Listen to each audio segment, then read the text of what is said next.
Hello guys, welcome to GS world. मैं शंभू यादव।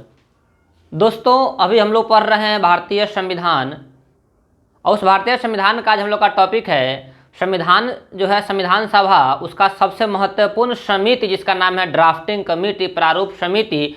आज हम लोग प्रारूप समिति के बारे में बहुत डीपली अध्ययन करने वाले हैं। चलिए देखते हैं क्या है प्रारूप समिति। दोस्तों, मैंने शुरू किया है प्रारूप समिति। इस प्रारूप समिति को अन्य कई नामों से जानते हैं। सबसे पहले प्रारूप समिति क्या होता है? जो संविधान सभा में बहुत सारी समितियां थी जिसको मैंने आपको पढ़ाया, उस समितियों में सबसे महत्वपूर्ण समिति प्रारूप समिति है, क्योंकि यही प्रारूप समिति ने संविधान को लिखने का काम किया।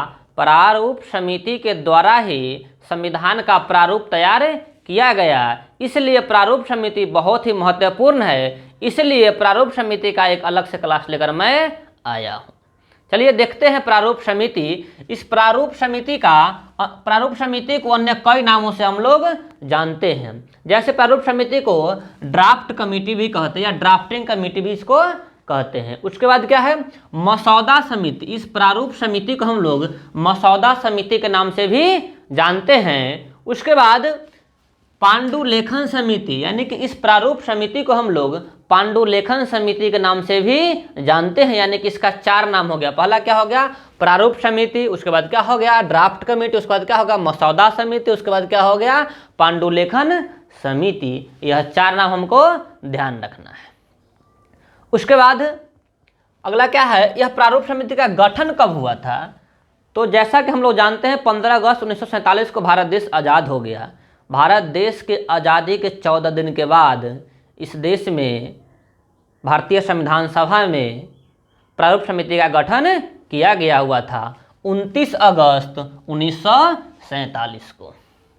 प्रारूप समिति का गठन किया गया था क्यों? क्योंकि यह प्रारूप समिति देश के संविधान के लिए प्रारूप तैयार करके संविधान सभा में पेश करेंगे। इसलिए इसमें आगे क्या है? आगे है इसका उद्देश्य क्या था प्रारूप समिति का? इसका उद्देश्य था नए संविधान का प्रारूप तैयार करना, यानी जो देश का नया संविधान बनेगा उस संविधान का प्रारूप तैयार करना है। से भारत देश का संविधान कैसा होगा, इस संविधान में किस किस को कौन अधिकार मिलेगा, किस किस को क्या अधिकार मिलेगा, इसके बारे में इस संविधान में लिखा जाएगा। और वह संविधान में जो बात लिखा जाएगा वह पहले प्रारूप में लिखा जाएगा। उसीलिए प्रारूप समिति का गठन किया गया। इस प्रारूप समिति में कितना सदस्य थे? इस प्रारूप समिति में 6+1 में लिखा, यानी कि 7 सदस्य थे। इस प्रारूप समिति में 7 सदस्य हुआ करते थे। इसमें एक क्यों लिखा गया? तो एक अध्यक्ष थे। एक क्या थे? अध्यक्ष थे। सातों का नाम हमें ध्यान रखना है। पहला नाम क्या है? डॉक्टर भीमराव अंबेडकर। यह प्रारूप समिति के अध्यक्ष थे। बहुत बार यह सवाल पूछा गया हुआ है। प्रारूप समिति के अध्यक्ष का नाम क्या? डॉक्टर भीमराव अंबेडकर। डॉक्टर भीमराव अंबेडकर प्रारूप समिति के अध्यक्ष थे, और इनके बारे में मैंने आपको बताया हुआ था। से ये सबसे पहली बार बंगाल से चुनाव लड़कर संविधान सभा में आए हुए थे। लेकिन जब देश का विभाजन हो गया तो अंबेडकर जी जिस इलाका से चुनाव जीतकर संविधान सभा में आए हुए थे वह इलाका कहाँ पड़ गया? पूर्वी पाकिस्तान में पड़ गया। तो अंबेडकर जी को फिर दोबारा से बम्बई से चुनाव लड़ाया गया संविधान सभा का। उसके बाद यह बम्बई से दोबारा चुनकर संविधान सभा में आए हुए थे, और इन्हीं को संविधान सभा के प्रारूप समिति के अध्यक्ष बनाया गया हुआ था। और इनके साथ 6 और लोग थे। कौन कौन लोग थे? एन गोपाल स्वामी अयंगर, नाम ध्यान रखना है, एन गोपाल स्वामी अयंगर। उसके बाद क्या है? अल्लादी कृष्ण स्वामी अय्यर। डॉक्टर भीमराव अंबेडकर, एन गोपाल स्वामी अयंगर, अल्लादी कृष्ण स्वामी अय्यर। उसके बाद है के.एम. मुंशी, कन्हैयालाल मानिकलाल मुंशी। ये नाम ध्यान रखना है, कन्हैयालाल मानिकलाल मुंशी। उसके बाद है मोहम्मद सादुल्ला। उसके बाद है एन माधवराव। ध्यान रखना है, एन माधवराव। और मैंने यहाँ ब्रैकेट में लिखा है बी.एल. मित्र। क्यों लिखा है? क्योंकि पहले बी.एल. मित्र संविधान सभा के प्रारूप समिति के सदस्य थे, लेकिन बी.एल. मित्र के तबीयत अस्वस्थ हो जाने की वजह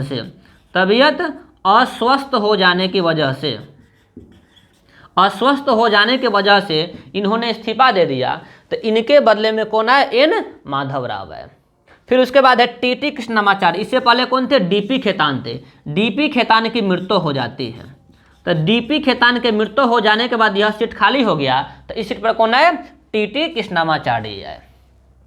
इस तरीके से प्रारूप समिति में 7 मेंबर है। यह प्रारूप समिति ने क्या किया, तो देश का जो संविधान बन रहा था भारत देश में, उस संविधान के सबसे पहला प्रारूप किसने तैयार किया हुआ था, तो मैंने आपको पढ़ाया संविधान सभा के सलाहकार BN राव। जो संविधान सभा के संवैधानिक सलाहकार BN राव थे, जो संविधान सभा के सदस्य नहीं थे, लेकिन ये संविधान सभा के संवैधानिक सलाहकार थे। इन्होंने सबसे पहली बार अपना संविधान का प्रारूप तैयार किया हुआ था। उस प्रारूप पर विचार करने के लिए ही प्रारूप समिति का गठन किया गया हुआ था। और यह प्रारूप समिति BN राव द्वारा दिए गए सुझाव, यानी कि इनके द्वारा तैयार किए गए प्रारूप पर ही क्या चाहिए, विचार किए हुए थे।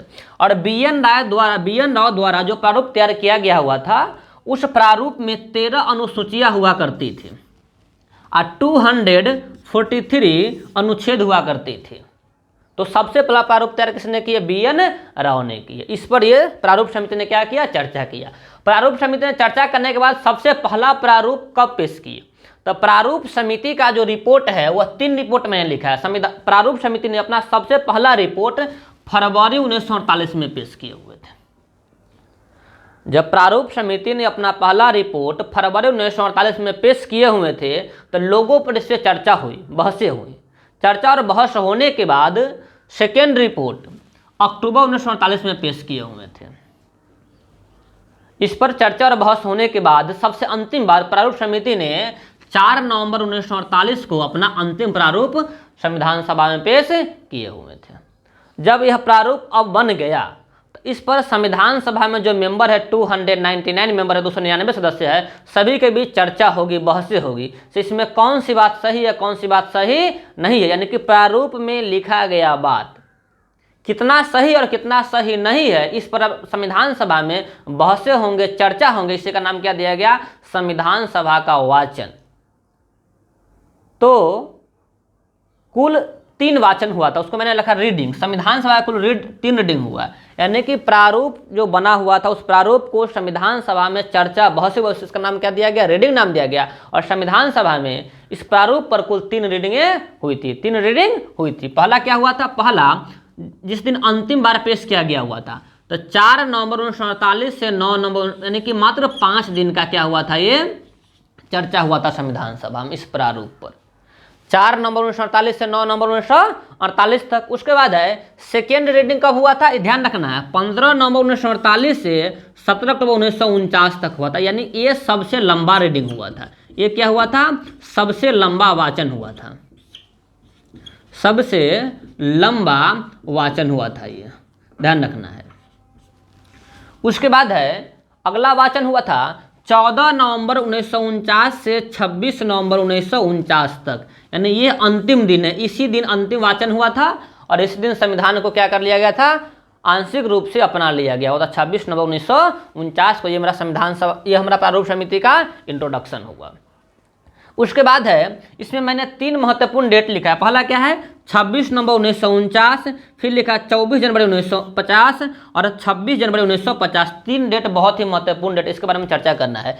जब 26 नवंबर 1949 को भारतीय संविधान बनकर तैयार हो गया था, तो इस संविधान को सबसे अंतिम बार संविधान सभा में कब पढ़ा गया, तो भारतीय संविधान को सबसे अंतिम बार संविधान सभा में 26 नवंबर 1949 को पढ़ा गया हुआ था। तो इसको लिख सकते हैं, अंतिम बार संविधान को पढ़ा गया। क्या लिखेंगे, अंतिम बार संविधान पढ़ा गया, अंतिम बार संविधान पढ़ा गया, ये बात ध्यान रखना है। उसके बाद क्या हुआ था, इसी दिन संविधान के 16 अनुच्छेद को अपनाया गया था। यानी इसी दिन संविधान का 16 अनुच्छेद लागू हुआ था। यानी इसी दिन संविधान का 16 आर्टिकल लागू हुआ था। कितना आर्टिकल, 16 आर्टिकल लागू हुआ था। 16 आर्टिकल कौन कौन है, ध्यान रखना है हमको। आर्टिकल 5, आर्टिकल 6, 7, 8, 9, 60, 324, 366, 367, 379, 380, 381, 391, 392, 393 और 394। यानी यह 16 आर्टिकल 26 नवंबर 1949 को ही लागू हुआ था। कि काउंट कर लेते हैं, 1 2 3 4 5 6 7 8 9 10 11 12 13 14 15 16 यानी कि 16 अनुच्छेद 26 नवंबर 1949 को ही लागू हुआ था। और इसी दिन को हम लोग क्या मनाते हैं, संविधान दिवस के रूप में मनाते हैं। संविधान दिवस के रूप में मनाते हैं। क्या मनाते हैं, संविधान दिवस के रूप में मनाते हैं 26 नवंबर 1949 को। यह ध्यान रखना है। यानी कि 26 नवंबर 1949 को संविधान बनकर तैयार हो गया था, लेकिन संविधान पूर्ण रूप से कब लागू हुआ था, संविधान पूर्ण रूप से 26 जनवरी 1950 को संविधान पूर्ण रूप से लागू हुआ था। उसके बाद क्या है, 24 जनवरी 1950 इस दिन क्या हुआ था, तो इस दिन का बहुत ही महत्वपूर्ण बात हमें ध्यान रखना है। सबसे पहला काम क्या हुआ ध्यान रखना है, इस दिन संविधान सभा की अंतिम बैठकें हुई थी। जो संविधान सभा है, उस संविधान सभा के अंतिम बैठक इसी दिन हुआ था। संविधान सभा के अंतिम बैठक इसी दिन हुआ था, यह बात ध्यान रखना है। उसके बाद क्या है, इसी दिन संविधान पे हस्ताक्षर हुआ था। तो क्या हुआ था, इस दिन संविधान पे हस्ताक्षर हुआ था। इस हस्ताक्षर में कितना लोग शामिल थे, तो इस हस्ताक्षर में 299 में 284 लोग ही मात्र शामिल थे। यानी कि जो संविधान सभा में 299 मेंबर थे, उस 299 मेंबर में मात्र 284 मेंबर ही संविधान पे साइन हस्ताक्षर किए हुए। तो ये बात हमें ध्यान रखना। इसमें 8 महिला थी। जैसे कि पूरे संविधान सभा में 15 महिलाएं थी, तो उसमें 8 महिला संविधान सभा पर हस्ताक्षर की हुई थी, ये ध्यान रखना। उसके बाद क्या हुआ था, इसी दिन राष्ट्रीय गीत और राष्ट्रगान को अपनाया गया हुआ था। यानी कि 26 जनवरी 1950 को ही संविधान ने राष्ट्रीय गीत और राष्ट्रीय गान को अपना लिया गया हुआ था। तो यहाँ पर लिख सकते हैं राष्ट्रीय गीत